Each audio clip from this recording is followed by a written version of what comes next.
Conversing is produced and distributed in partnership with Comment Magazine and Fuller Seminary.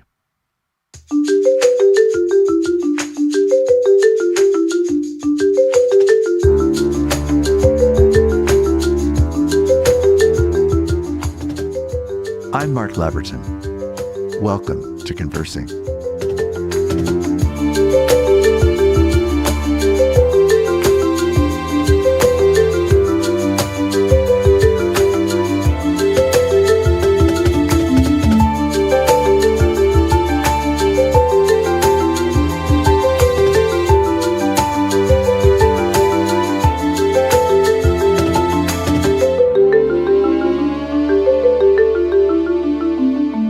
What a gift it is today to welcome Dr. Vincent Bacote as our guest on Conversing.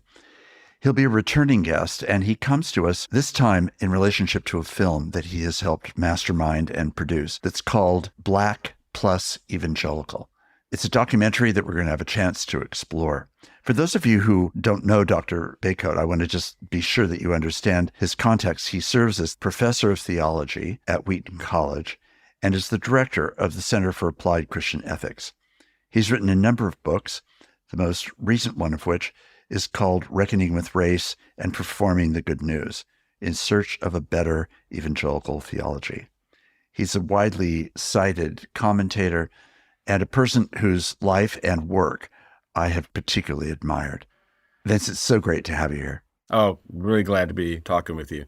You know, I do see you as a faculty member at Wheaton as a person who occupies a really complicated role that is actually inherent in the film that we're here to talk about. And you know that journey far better than I do. So give us a bit of your narrative. How did you even come to Christian faith? How did your faith develop? How did it intersect with white evangelicalism?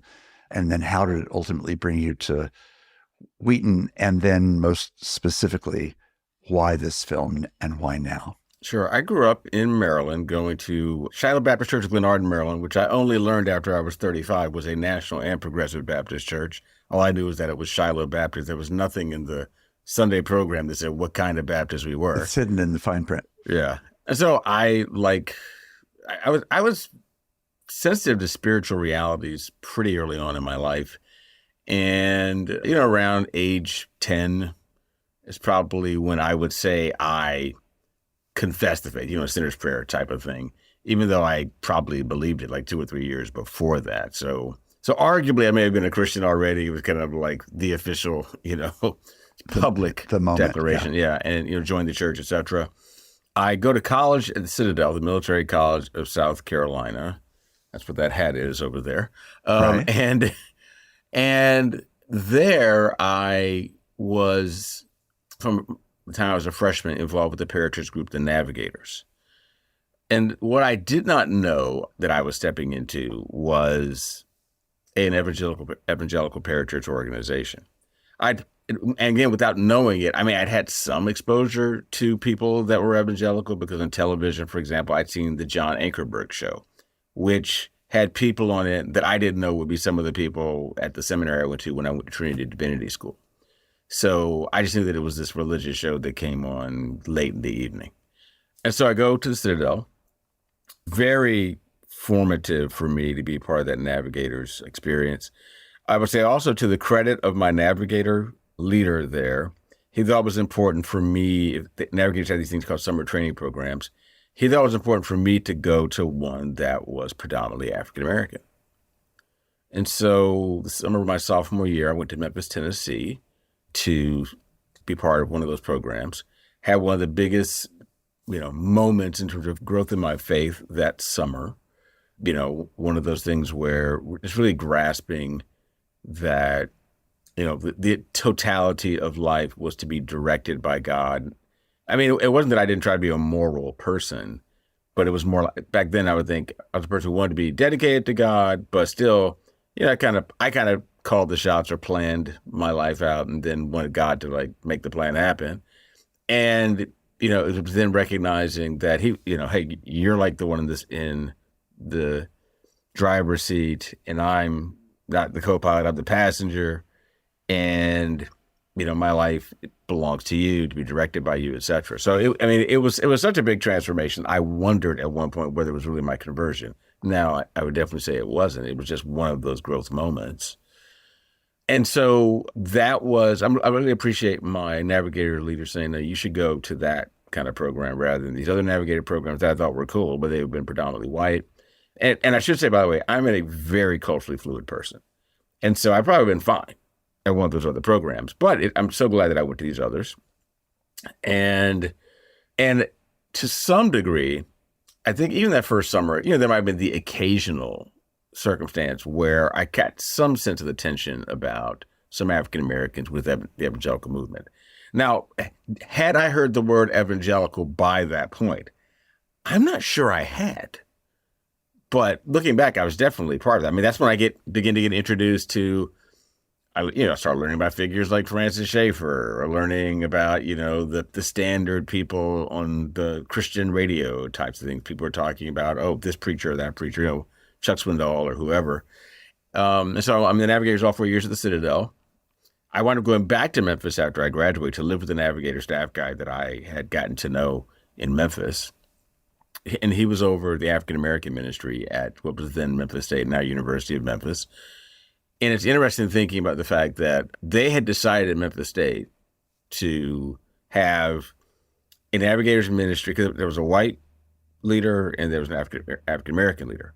And it's at one point they decided to, okay, we'll have collective meetings, but also there was a point where they decided to have separate meetings, at certain points. And then they would get together at certain points together at the big group, but they would have these separates otherwise. And, and I think there were a lot of, I didn't know what the background was of that. It was just something that I observed. While being in Memphis, I was listening to Christian radio all the time. So definitely beginning to hear the word evangelical somewhere in there. And, hearing all the usual suspects on Christian radio. So Swindoll, Charles Stanley, John MacArthur, James Dobson. I had no idea actually how dominated it was, by the way, by dispensational theology, because almost everybody was some version of a dispensationalist. Not everyone, but most of them. But I do remember, and this is one of the where the tensions emerged, was wondering why, like on Focus on the Family, in some of the programs, they would start talking about abortion, or they'd be talking about the Cold War. This is late 80s. And I remember wondering when people were going to say anything about race.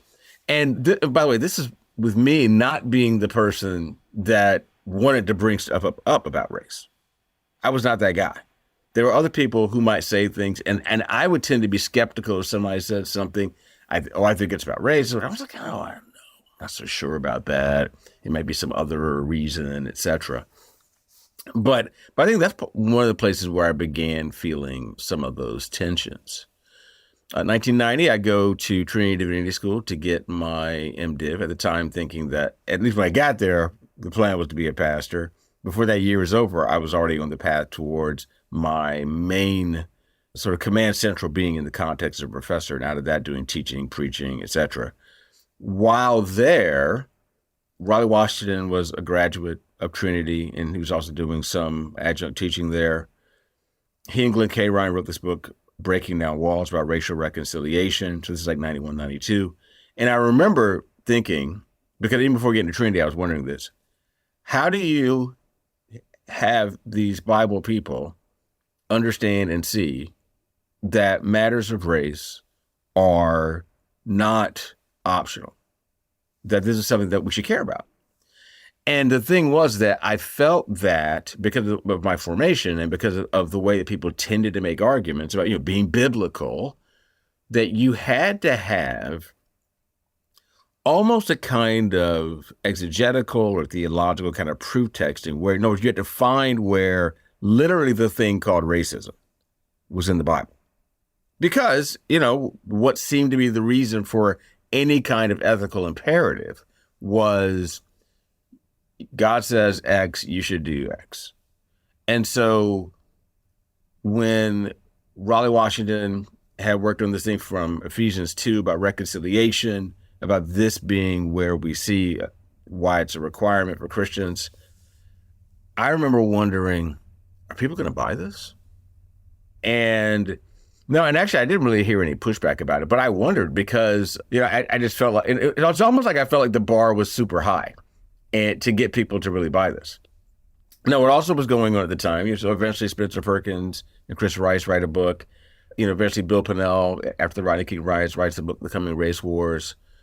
So I start wondering about a variety of things. One thing I was wondering was there weren't a whole bunch of us who were minorities at Trinity, and I wondered why there weren't more of us. That became the reason. That became the pathway to the first article that I wrote about evangelicals or the lack of them, or Black evangelicals, right, at these institutions. So it was something about being an urban mission. So I, interviewed. That's how I first got in contact with Bill Pannell. He's one of the people I interviewed for that article. So I met Harold Dean Trulier.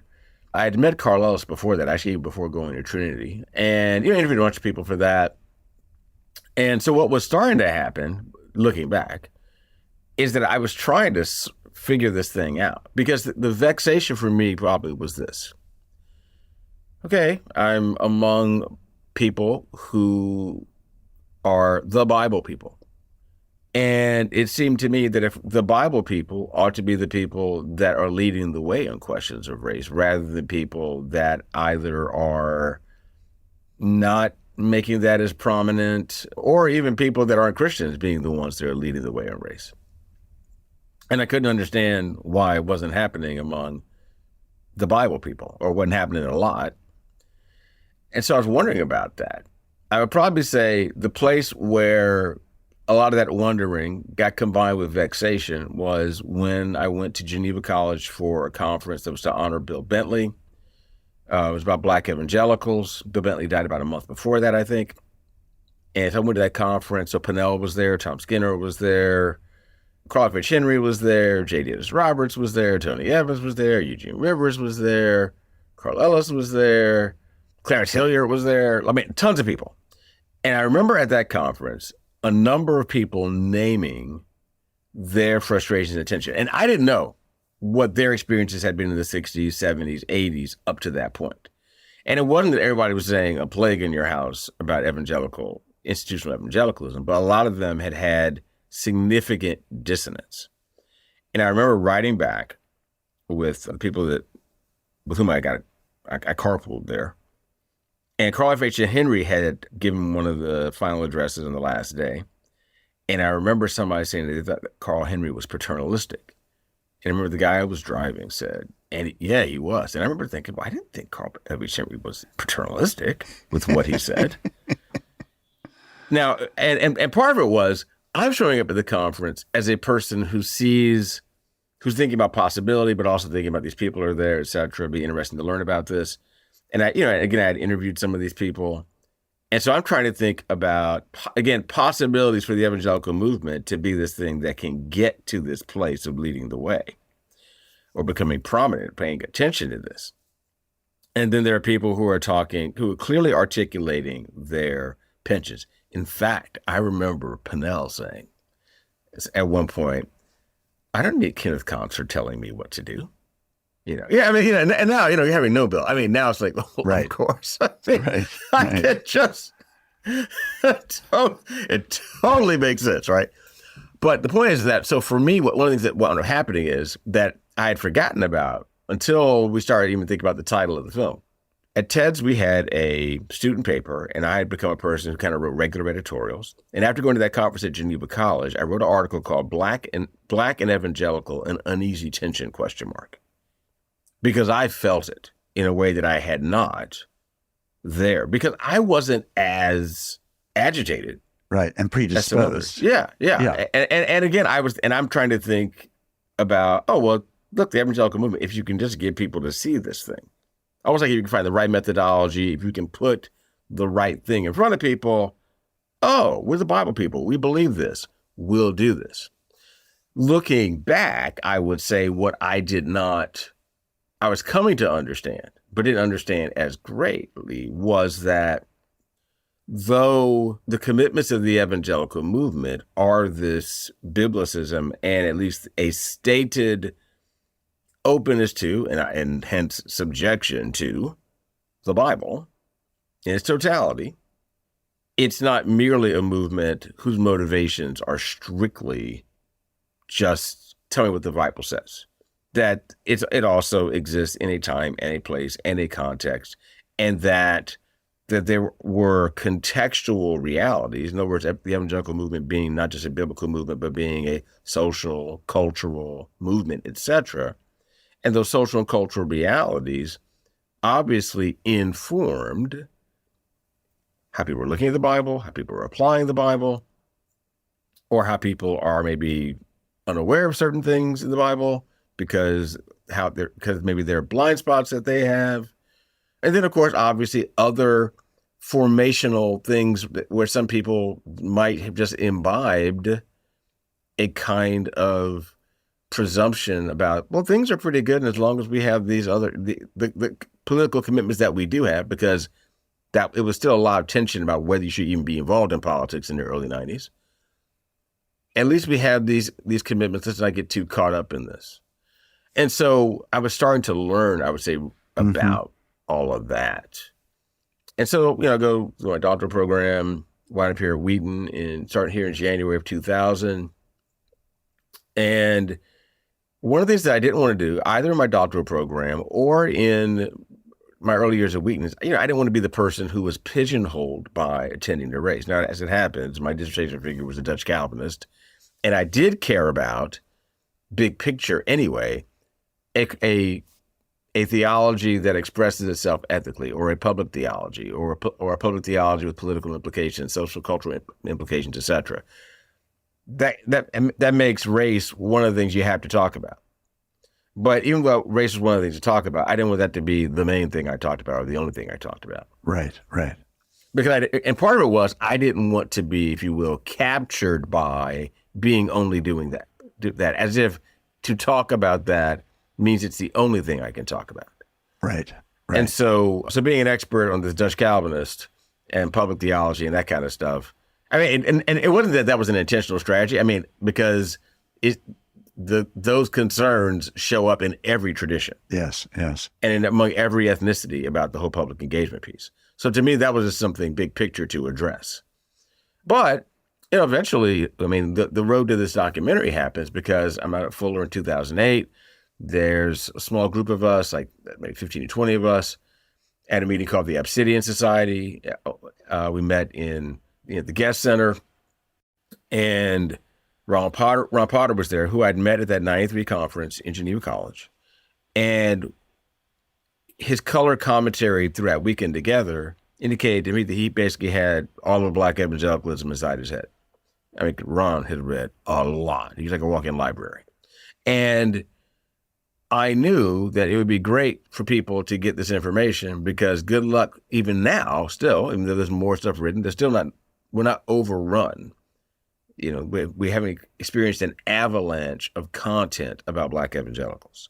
And so to me, it was important to say, okay, this information just needs to be captured. That was the initial idea.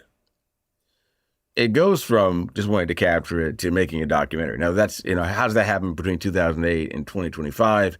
It happens because, well, one, nothing happened until 2021. Then finally, we brought Ron to campus here. By that point, Christianity Today had become a partner. And even after the first interview, and then a year later interviewing Pinnell at Fuller, a documentary wasn't necessarily what Ed Gilbert and I from CT at the time were thinking. It was, how do we have this information and kind of create some way to communicate it?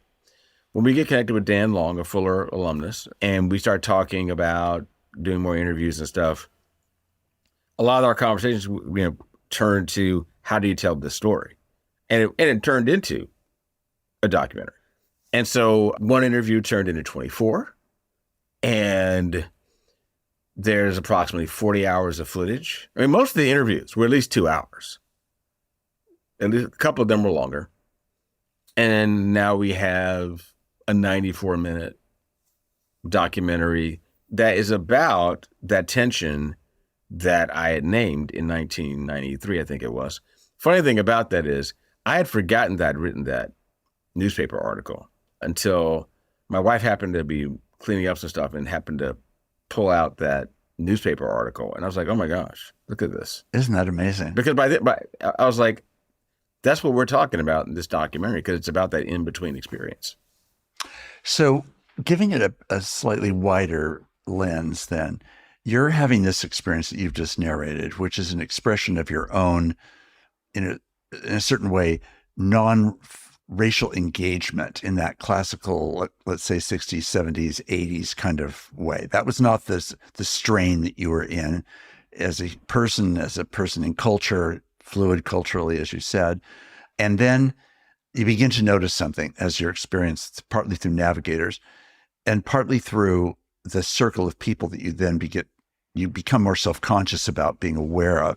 And they're not really tapping into what is really a much bigger, wider cultural conversation that's already fully inflamed about issues of race, but has not really intersected that much, it doesn't sound like, with your own sense of burden.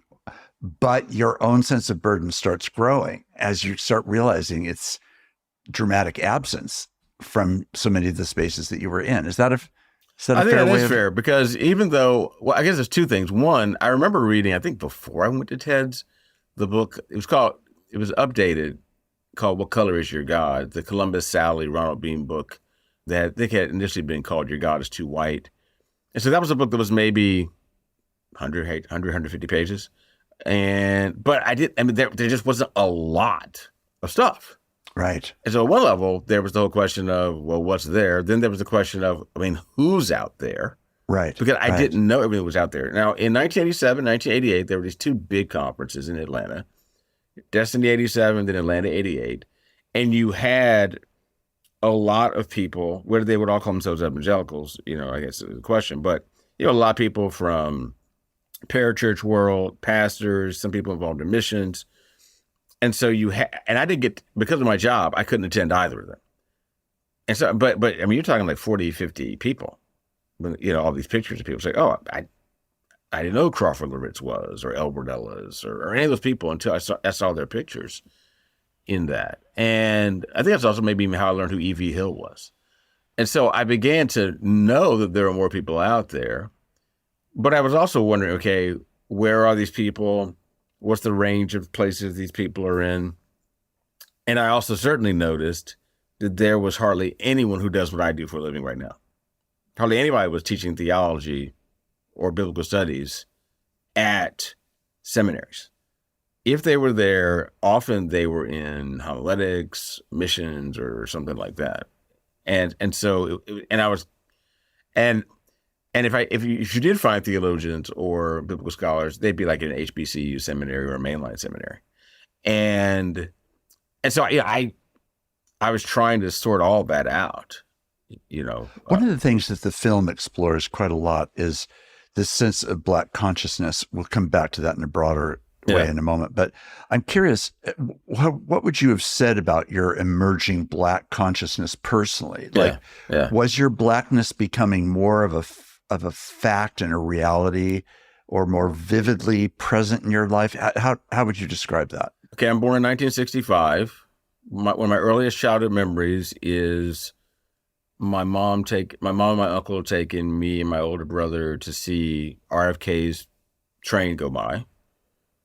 I hear language about integration, color blindness, from Black and white people. And so the idea is that which basically then orients you to understand that yes, that there's racial prejudice, etc., but really, most of the bad actors are like Klansmen and Nazis, and that's not most people. And so if the goal was this society that, looking back, winds up being kind of Gnostic about ethnic particularity, at least that's what's stated. Yes. Never mind the fact that somebody's culture is always calling the shots. But at the time, I didn't recognize that. It was like, oh, hey, we just have this kind of benign Americanist culture or whatever, right? And so, I always knew that there were racist people, et cetera. And I knew I was a Black person. But I also, again, I think my cultural fluidity and the fact that I had very few things happen to me because of being an African American. But those things, whether they insulated me or just the way my life was, I didn't think about, what I would say now is that if you hardwire into the United States into the middle of the 1960s by law, antagonism to African Americans by law, slavery than Jim Crow, you don't get revival by legislation. You don't get a sweeping transformation of everyone's disposition because now you say by law there's equality of opportunity of those things. But I think there was a way that it was kind of articulated in terms of maybe perhaps what was hoped for, that because of being articulated in terms of that hope, it would disincline me from being the kind of person that would say, we need to talk a lot about this. We need to find some way more to talk about this way of living together. And so I think, in fact, I can remember literally talking to the person that became my advisor at Trinity, probably the year before I came, that I was starting to have to think about these things. And he said, your consciousness is being raised, is what he said.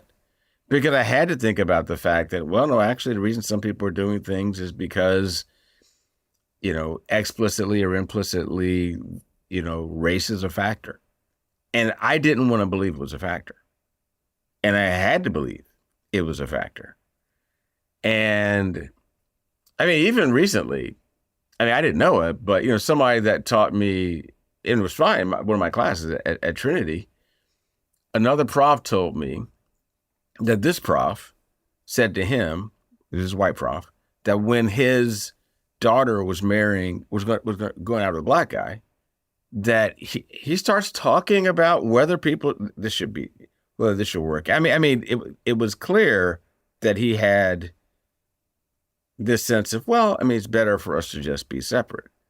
And there's no way you could have told me, having any classes with this guy, that I would have ever thought that he had that view. Right. The point being that, I think I was starting to understand that, no, actually, there are people who believe these things. Right.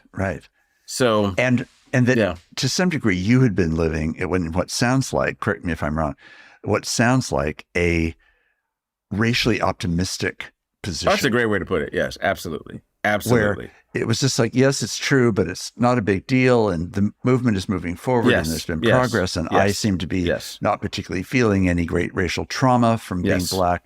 So therefore, you could write a scenario that doesn't really take Black trauma or suffering as a personal experience. And perhaps I think it's overstated beyond that. Is that very true. And even though the tension was ratcheting up about why evangelicals aren't saying anything about this, or they hardly say anything about it, or if they do say anything about it, it's only by personal prejudice. That optimism factors into how I was thinking, well, if I just show you what it is, because of what you say your commitments are, we'll move into this. And then, of course, what's beginning to happen in the early 90s, and we talk about this a little bit in the documentary, what's beginning to happen in the 90s, and as I get to go on to Drew for my PhD, this and Promise Keepers is emerging, like 90, 91, 92. By the time I get to Ted's, McCartney had made racial reconciliation a central plank. It seems like, people are actually talking about this. And I didn't know, by the way, that about all the sort of personal capital that McCartney was spending to do this. And the interesting thing is that though he was spending that capital, part of the challenge of what he had of his vision was that for that vision to happen, you needed something other than bringing people together and articulating it and hoping that there'll be a big move of God that will then kind of take care of the rest. Right. That you need the grinding work of people living life together and knowing each other and being patient with each other and, being long on patience and recognizing that misunderstanding is going to be, on the menu a whole lot, and that to move forward and to have life together requires so much work and so much liberation from whether it's fear or other motivations that would make it hard for people to actually live together. I remember learning maybe 22, 23 years ago that there have been a lot of studies. Somebody done some studies about intentional multi-ethnic churches, because people were starting to try to do that in the 90s, for sure. I mean, they'd been even trying it in the 60s and 70s. And that most of them failed. And in fact, it reminds me when I interviewed J. Robertson McQuilkin, who'd been president of Columbia Bible College and Seminary. One, I remember him telling me that early on in the early 1960s, when they decided to admit somebody who was Black, somebody quit the board. I remember him telling me that, I think in terms of his experience of how hard it was for people to live together, he said what sometimes some of my relatives said after having integration for a while. They go, sometimes I think it's just better for us to have our own spaces. So it wasn't only white people talking about this. But it was interesting that he named that. And to me, I think that sometimes that there was a kind of despairing, or was and is for some people, a despairing of possibilities of people actually having the committed life together to do that work. Right. And obviously there are, I think, genuine multi-ethnic churches, but genuine versus surface level multi-ethnic churches, I think, is a interesting contrast. That are still fundamentally monocultural, yes. even if they yes. have yes. a diverse yes. constituency.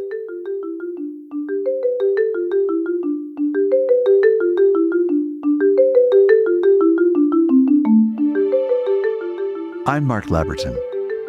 Thanks for listening with me.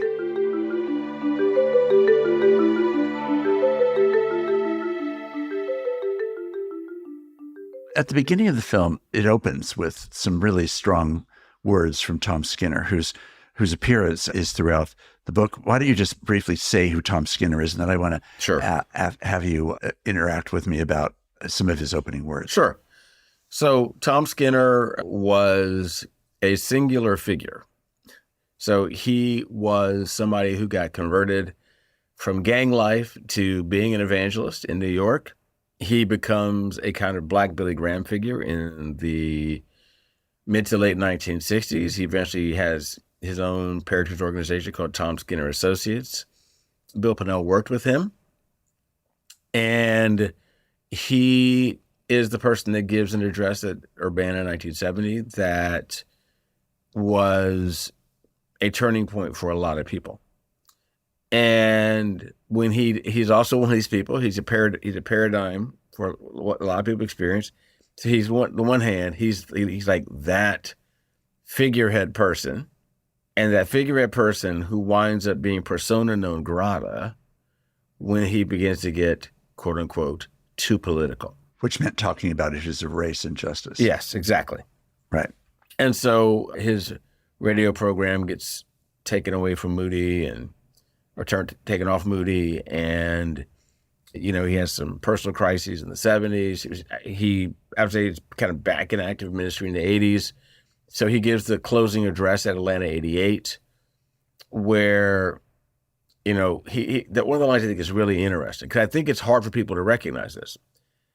He said, to be for Black people is not to be like against somebody else. But it is to be for yourself. To be for yourself is not to be seeking, in a zero-sum way, the denigration or to have hostility toward others. Right.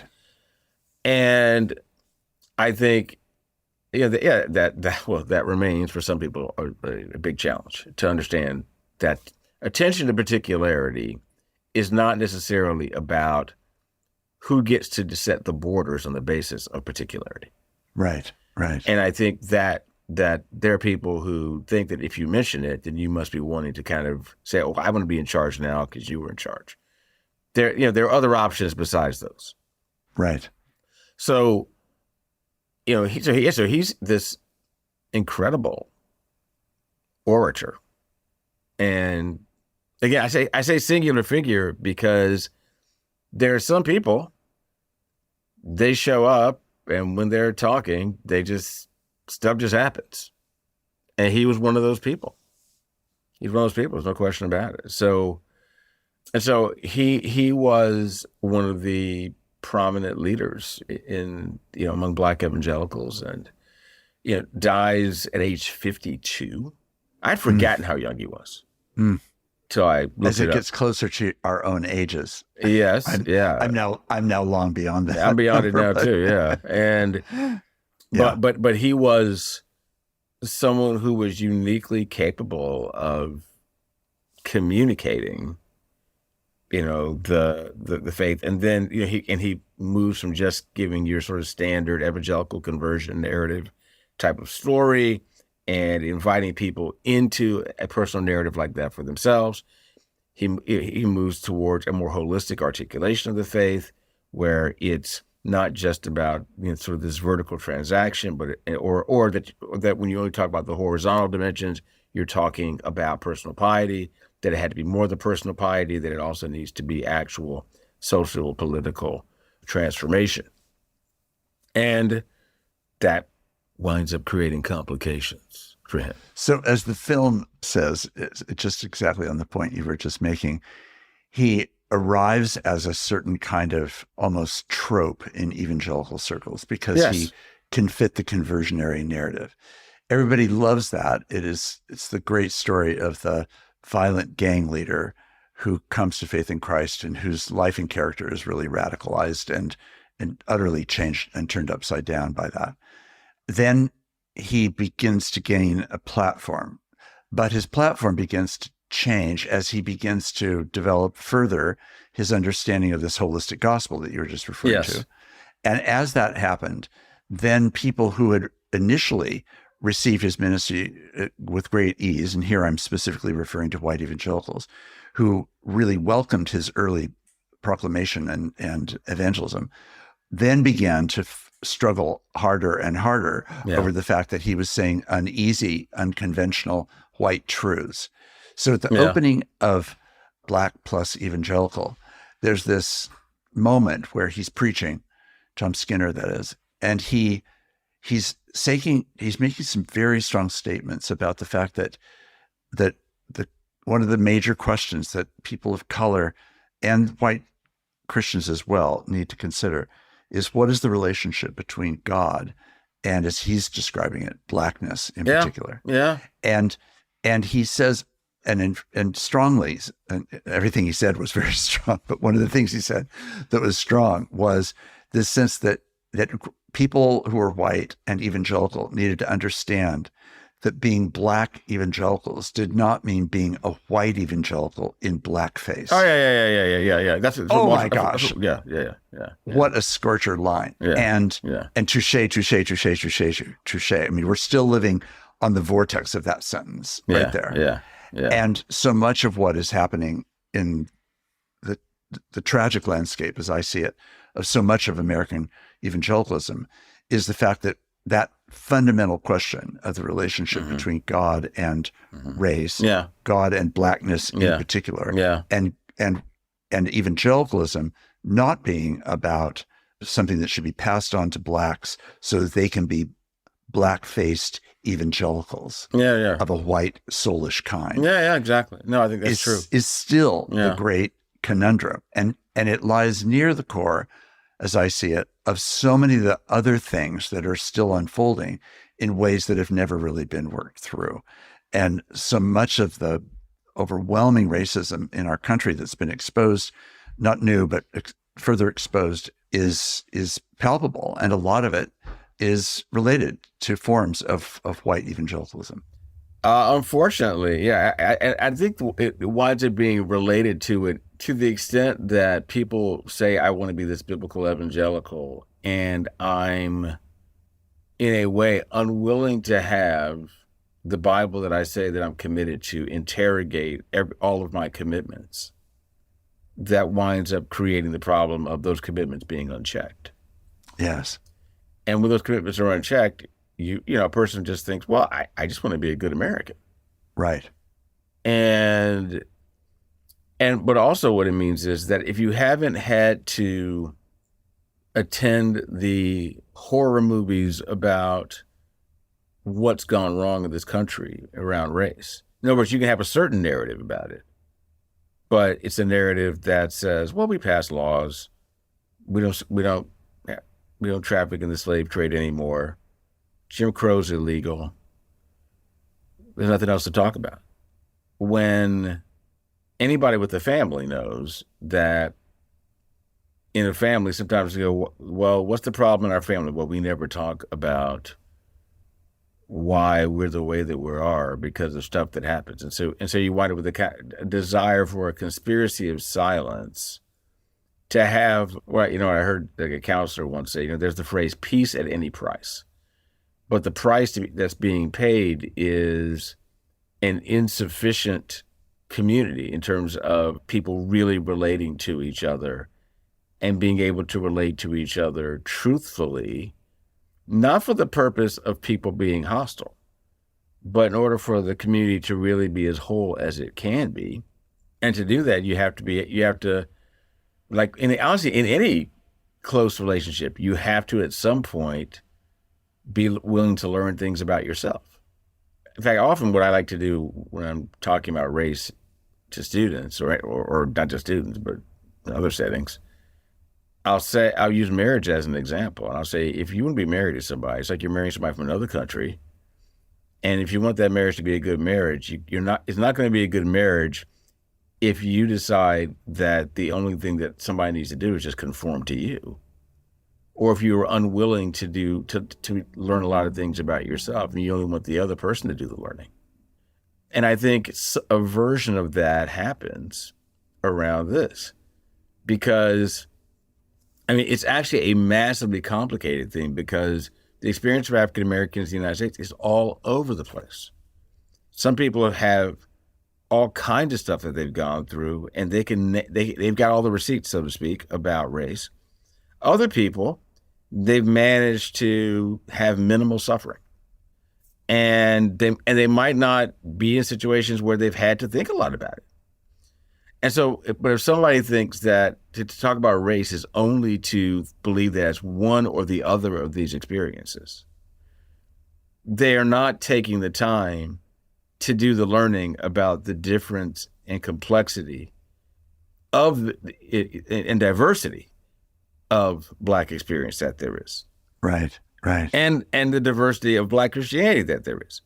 And if people are not willing to do that, and they will say, can't we just all talk about something else?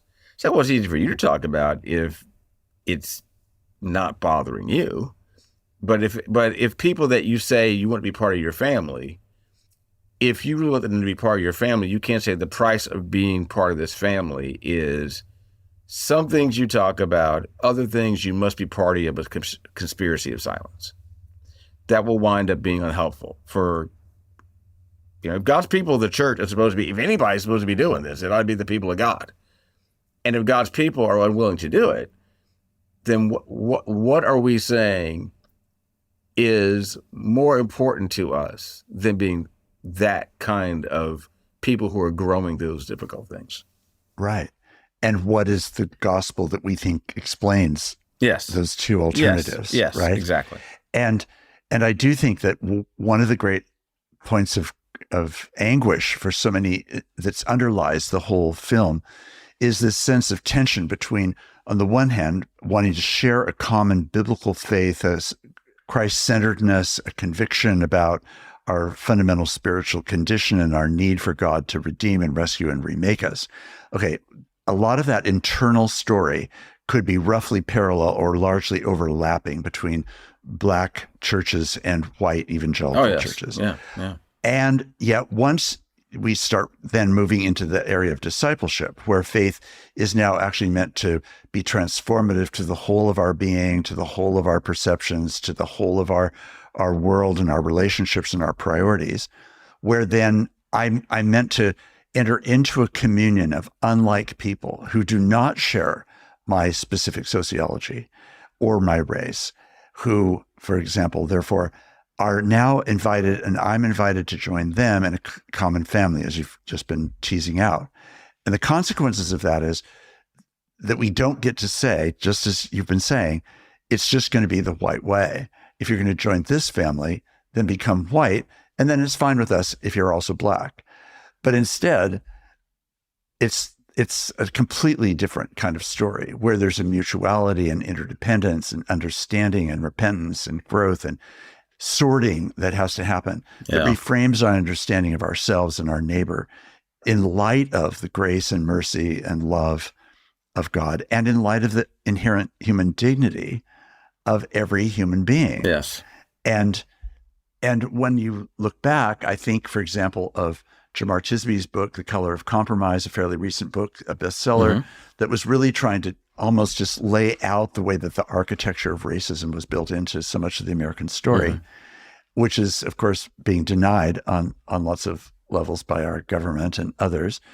But that narrative is still the narrative that's being lived. And therefore, the question of how do you take the most biblicized form of Protestant America and you marry it to the Bible and public faith, and then you have to inherently bring in issues of race and ethnicity. You can either set up, as you were saying earlier, a simple binary paradigm. It's going to be this way or it's going to be that way. Or you set it up in a much truer and more faithful way, which is it's going to be a rich variety of people who come from different contexts in which we are knit together, not because we are so like or because our experience is the same, but because of the way that we are knit together in Christ, through Christ.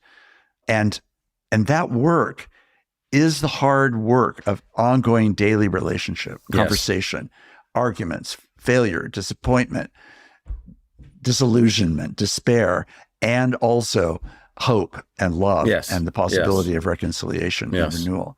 And what I found so gripping about this film is that this is so clearly and beautifully explained by the whole variety of people that you got to be interviewed for this program, who, as Black Christians, trying to explain exactly how this is played for them and why it has been and is still so problematic is really, it's just very sobering. Like, we still have to do this. And the answer is absolutely we have to do this. Yes. Like, this is a first order work. This is not second order work. And it's protracted work. And white people don't get to say, I'm just tired of talking about race. Can't people who are people of color get over their race?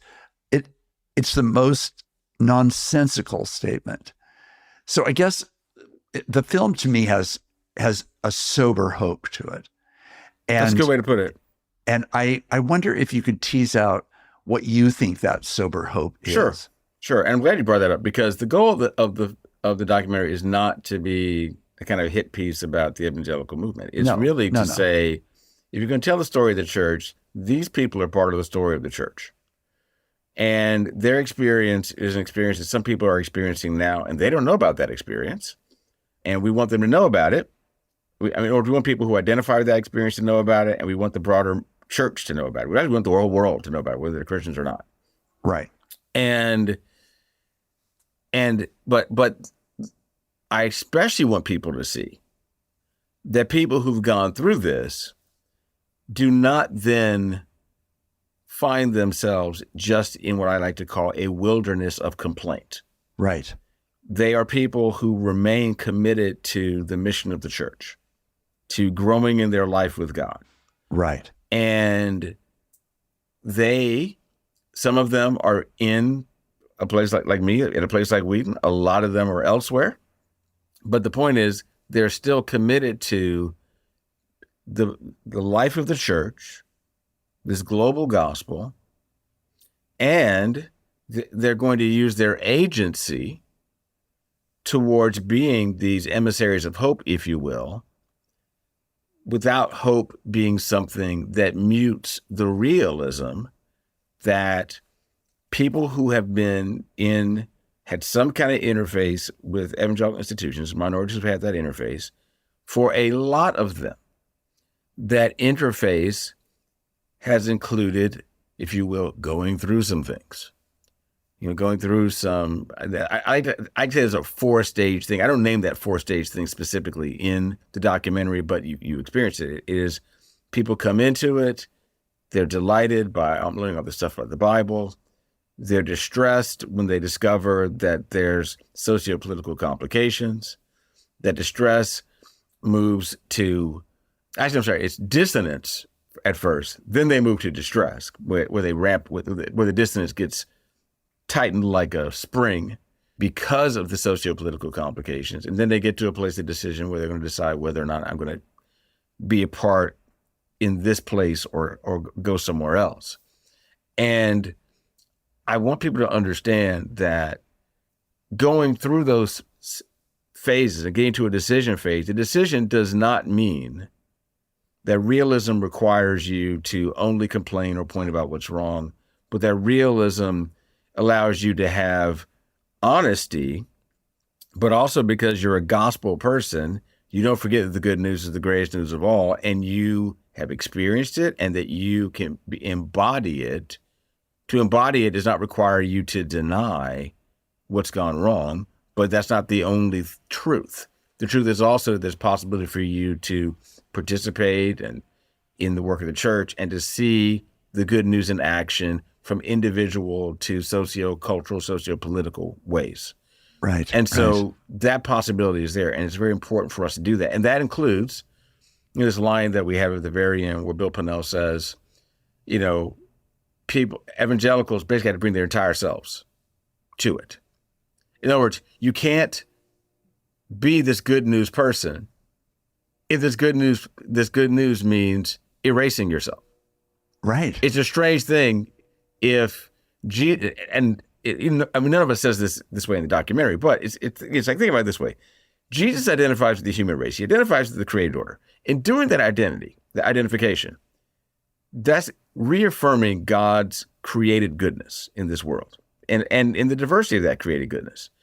And salvation is not about muting that. It's really about, as Walter McRae says, God will take it and elevate it. Not elevate it to idolatry, but to ways that glorify him by seeing the way that it contributes, just as other ethnic particularities contribute to, showing, God's creativity, showing that God has not abandoned this world, and showing that God's going to eventually completely transform all of this. That's still opportunity and possibility that we have. And I think it's unfortunate that sometimes people experience participating in evangelical spaces or sometimes in other spaces, and involvement seems to be, please be a part of us, but make sure you leave a part of yourself outside. Right. When the funny thing about that is that, look, God wants all of us. He wants the entirety of who we are. And he wants to take that, transform it, and he wants us to show what that can be. Which doesn't mean muting it. It means the proper expression of it.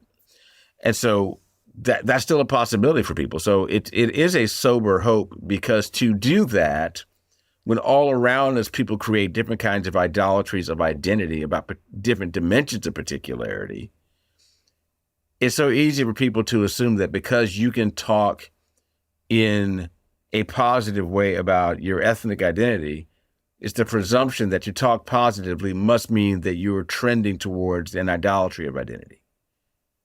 Right? But that's not, again, the only way that this can go.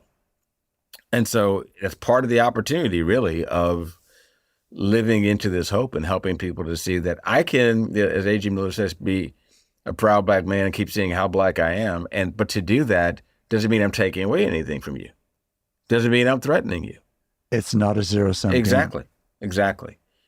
But zero-sum games are easier for people to make sense of. Yes. Well, let me just say to our listeners how grateful I am for this film and for the way that it distills and actually captures that original intention of your filming, captures the storytelling of voices that we dare not be unacquainted with, and I hope actually in some measure can become saturated with, because I feel like, how many times have I listened to Tom Skinner's 1970 Urbana sermon? I bet I've listened to it 20 times. And every single time I listen to it, I feel challenged and inspired and reminded and grounded and hopeful.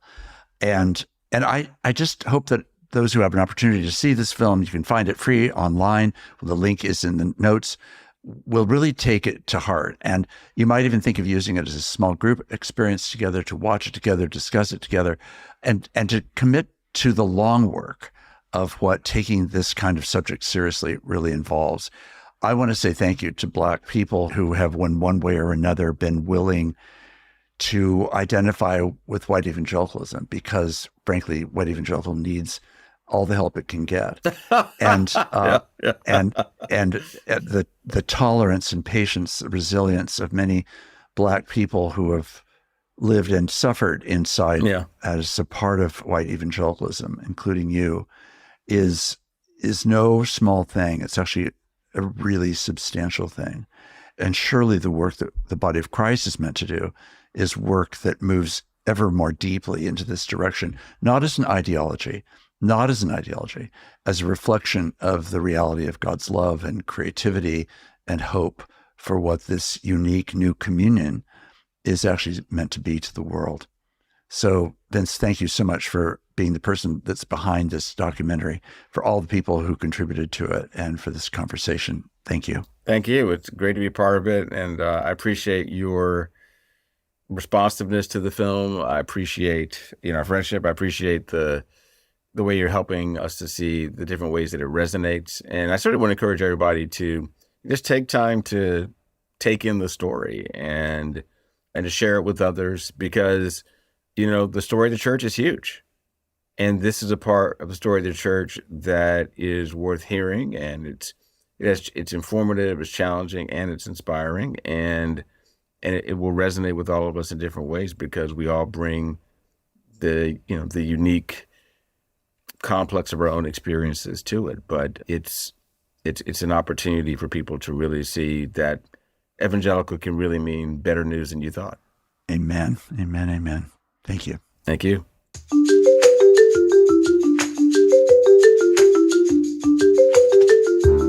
Conversing is produced and distributed in partnership with Comment Magazine and Fuller Seminary. Peter Labberton is our engineer and editor. Evan Rosa is our producer. For more information about Comment Magazine, visit comment.org, where you can subscribe, read the current magazine issue, and browse their archive. Fuller Seminary is an evangelical, multi-denominational graduate institution committed to providing indispensable formational education for diverse Christian leaders everywhere. For information, visit fuller.edu. I'm your host, Mark Labberton. Thanks for listening with me.